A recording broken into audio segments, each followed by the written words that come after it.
సైఫ్ అలీ ఖాన్ ఉదంతంలో తాజాగా చోటు చేసుకున్నటువంటి పరిణామాలకి సంబంధించి ఏదైతే ఆ, ఆస్తికి సంబంధించి ఆగిపోయినటువంటి వ్యవహారము దాని సంపూర్ణ విషయానికి సంబంధించి పార్థసారథి పొట్లూరు గారు ఎనలిస్ట్కి సంబంధించినటువంటి ఒక కథనం చూద్దాం. అసలు ఏం జరిగింది, ఎలా జరిగింది అన్నటువంటి అంశానికి సంబంధించి ఆయన సమగ్రమైనటువంటి వివరాలు సేకరించారు. ఆయన ఇస్తున్నటువంటి ఒక టోటల్గా సైఫ్ అలీకి సంబంధించినటువంటి ఉదంతంలోని ఓవరాల్ వ్యవహారానికి సంబంధించిన కథనం. సైఫ్ అలీ ఖాన్కి మరో పెద్ద దెబ్బ పడ్డది. వారం క్రితం హత్యాయత్నం నుండి బయటపడి కోలుకుంటున్న సమయంలో ఈసారి తన పూర్వీకుల ఆస్తులు కోల్పోవాల్సిన పరిస్థితి ఏర్పడింది. అసలు ఏం జరిగింది? సైఫ్ అలీ ఖాన్కి తన పూర్వీకుల నుండి సంక్రమించిన 15,000 కోట్ల ఆస్తులు ఉన్నాయి. 2014 మధ్యప్రదేశ్ ప్రభుత్వం custodian of enemy property department Saif Ali ఖాన్కి నోటీసులు ఇచ్చింది. నోటీసులు సారాంశం ఏంటంటే, ఎనిమీ ప్రాపర్టీ యాక్ట్ 1968 2016 కింద సైఫ్ అలీ ఖాన్ అనుభవిస్తున్న ఆస్తులు ఏవైతే ఉన్నాయో వాటి కేంద్ర ప్రభుత్వం ఎందుకు స్వాధీనం చేసుకోకూడదో చెప్పాలి అని నోటీసులకు స్పందించిన సైఫ్ అలీ ఖాన్ 2015లో భోపాల్ హైకోర్టులో సవాల్ చేశాడు. భోపాల్ హైకోర్టు స్టే ఇచ్చింది, విచారణ ఎవరికి ఎలాంటి చర్య తీసుకోకుండా. 2024 డిసెంబర్ 13లో మధ్యప్రదేశ్ హైకోర్టు స్టే ఎత్తివేస్తూ ప్రభుత్వం ఇచ్చిన నోటీసులు చట్టబద్ధంగానే ఉన్నాయని, ఒకవేళ సైఫ్ అలీ కావాలని అనుకుంటే అప్లేట్ ట్రిబ్యునల్లో 30 రోజుల్లోపు అప్పీల్ చేసుకోవచ్చని సమయం ఇచ్చింది. ఈ రోజుతో 30 రోజుల గడువు ముగిసిపోయింది. కానీ సైఫ్ అలీ ఖాన్ అప్లేట్ ట్రిబ్యునల్లో అప్పీల్ చేయలేదు. టెక్నికల్గా 15,000 కోట్ల ఆస్తి కేంద్ర ప్రభుత్వం స్వాధీనం చేసుకోవడానికి వీలు ఉంది. ఈ రోజుతో హైకోర్టు 30 రోజులు గడువు ఇచ్చిన సైఫ్ అలీ ఖాన్ ఎందుకు అప్లేట్ ట్రిబ్యునల్లో అప్పీల్ చేసుకోలేదు? ఎందుకంటే ఎనిమీ ప్రాపర్టీ యాక్ట్ 1968 2016 చాలా స్పష్టంగా ఉన్నాయి. శత్రుదేశంగా గుర్తించబడ్డ దేశం, ఆ దేశం యొక్క పౌరుల ఆస్తుల్ని కేంద్ర ప్రభుత్వం స్వాధీనం చేసుకోవడానికి వీలు కల్పిస్తుంది.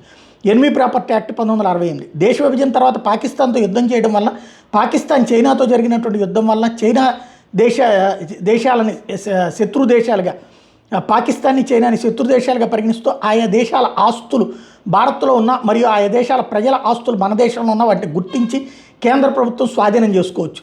మొహమ్మద్ అలీ జిన్నా ఆస్తులు మన ప్రభుత్వం స్వాధీనం చేసుకుని వేలం వేసింది. అలాగే మాజీ అధ్యక్షుడు ముషరఫ్ ఆస్తుల్ని స్వాధీనం చేసుకుని వేలం వేశారు.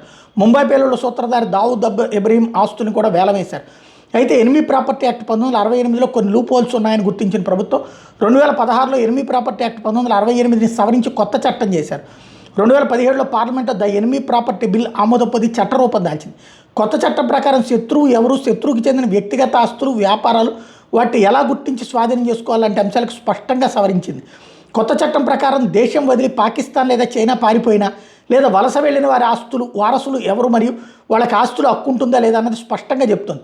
ఒకవేళ భారత్లో ఉన్న భాగస్వాములకు పారిపోయిన వ్యక్తికి చెందిన వ్యాపారంలో ఎలాంటి హక్కులు ఉంటాయో కొత్త చట్టంలో వివరించారు. కొత్త చట్టం ప్రకారం దేశంలోని ఏ సివిల్ కోర్టుకి ఎనిమీ యాక్ట్ కిందకు వచ్చే వివాదాల కేసులను విచారణ చేసే అధికారం ఉండదు. ఇది జాప్యం లేకుండా పరిష్కారం కావడానికి దోహదపడుతుంది. పాత చట్టాన్ని సవరించడానికి కారణం దావుద్ ఇబ్రహీం కేసులో లోపాలు బయటపడ్డవి. సో సైఫ్ అలీ ఖాన్ కేసులో ఉన్న మతలబ్ ఏంటి? సైఫ్ అలీ ఖాన్ పటౌడీకి ఆస్తులు వాళ్ళ నాన్న మన్సూర్ అలీ ఖాన్ పటౌడీ ద్వారా సంక్రమించినాయి. భోపాల్ నవాబ్ హమీదుల్లా ఖాన్ 1960లో చనిపోయాడు.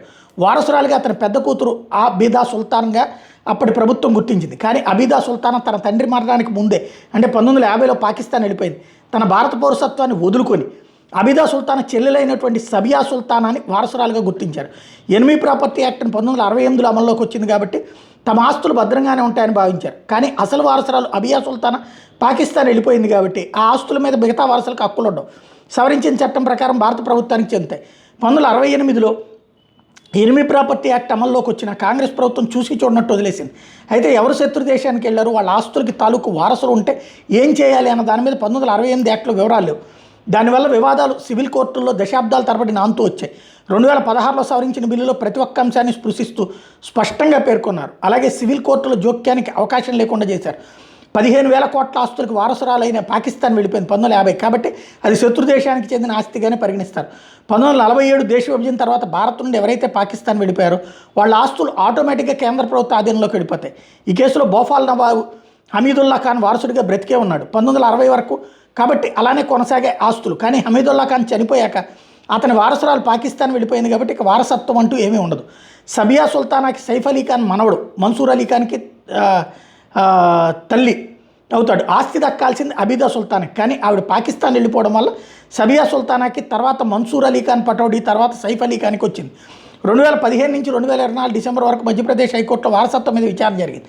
చివరగా 2024 December 11 Madhya Pradesh high court single judge Saif Ali Khan తల్లి షర్మిలా ఠాగూర్ల పిటిషన్ని కొట్టేస్తూ పిటిషనర్లు అప్పీలేట్ ట్రిబ్యునల్ అప్పీల్ చేసుకోవడానికి 30 రోజులు గడువు విధించింది. ఒకవేళ అప్పీలేట్ ట్రిబ్యునల్ 30 రోజుల్లోపు అప్పీల్ చేయకపోతే చట్ట ప్రకారం ఏవైతే నోటీసులు ఇచ్చారో అవి అమల్లోకి వస్తాయని పేర్కొంది. సో తీర్పు స్పష్టంగా ఉంది. 2025 జనవరి 13కి నెల రోజులు గడువు ముగిసింది. కానీ సైఫ్ షర్మిలా ఠాగూర్ అప్పీల్ చేయలేదు. బహుశా గత 9 ఏళ్లుగా హైకోర్టులో జరిగిన వాదనల వల్ల వాళ్ళతో పాటు వాదించిన అడ్వకేట్లకు కూడా అర్థమై ఉంటుంది కేసును అప్పీల్ చేసిన ఉపయోగం ఉండదని. 1947 నుండి ఇప్పటి వరకు తగిన చర్యలు తీసుకొని ఆస్తులు ఎన్నున్నాయి. ఆర్టీఐ ద్వారా బయటకు వచ్చిన వివరాల ప్రకారం 12,983 స్థిరాస్తులు ఎనిమి ప్రాపర్టీ యాక్ట్ పరిధిలోని. ఉత్తరప్రదేశ్లో 5,688 స్థిరాస్తులు స్వాధీనం చేసుకోవాల్సి ఉన్నాయి. పశ్చిమ బెంగాల్లో 4,354 స్థిరాస్తులు స్వాధీనం చేసుకోవాల్సి ఉన్నాయి. మధ్యప్రదేశ్లో ఇప్పటికే సర్వే జరుగుతూనే ఉంది. కానీ సైఫ్ షర్మిలా ఠాగూర్లకు సంబంధించిన ఆస్తులు ఇంకా సర్వే చేస్తూనే ఉన్నారు. సైఫ్ అలీ ఖాన్ మీద హత్యా ప్రయత్నం అనేది తన ఆస్తులు పోవడం మీద దృష్టి మరల్చడం కోసమే అనిపిస్తోంది. హత్యాయత్నం చేయడానికి వచ్చిన వాడు వెస్ట్ బెంగాల్ నుండి వచ్చి ముంబైలో ఉంటున్నాడు. కానీ అతను బంగ్లాదేశ్ నుండి వెస్ట్ బెంగాల్లోకి అక్రమంగా ప్రవేశించి ఆపై ముంబై వచ్చాడు. ఈ కేసుకు సంబంధించి Mumbai crime branch inspector Daya Nayak అప్పచెప్పడం మీద మొదట ఆశ్చర్యం కలిగిన ఇప్పుడు అర్థమవుతోంది కేసును రాజకీయ ప్రయోజనం కోసం వాడుకోవడానికి అఖిలేష్ యాదవ్ మమతా బెనర్జీలు సిద్ధంగా ఉన్నారని తెలుసుకుని దయానాయక్ అబ్ తక్ చెప్పన్ నానా పటేకర్ని ఎందుకు నియమించారో అని అన్నట్టు సైఫ్ అలీ సోలోగా నటించిన జ్యువెల్ థీఫ్ త్వరలో విడుదల అవబోతోంది. ఇంతకీ వీళ్ళు నవాబుల మహమ్మద్ ఫైజ్ తలాబ్ ఖాన్ అనే అతను ఆఫ్ఘనిస్తాన్లోని కందహార్లో బరేజ్ ట్రైబ్కి చెందినవాడు. చెరువులు తవ్వడం పూడికి తీయడం వృత్తి. అప్పుడు బ్రిటిష్ ఇండియాకు వలస వచ్చి చిన్న చిన్న పనులు చేసుకుంటూ బ్రతికేవాడు. బ్రిటిష్ వాళ్ళు మరాఠా రాజుతో యుద్ధం చేస్తున్న సమయంలో బ్రిటిష్ తరపున యుద్ధంలో పాల్గొన్నాడు.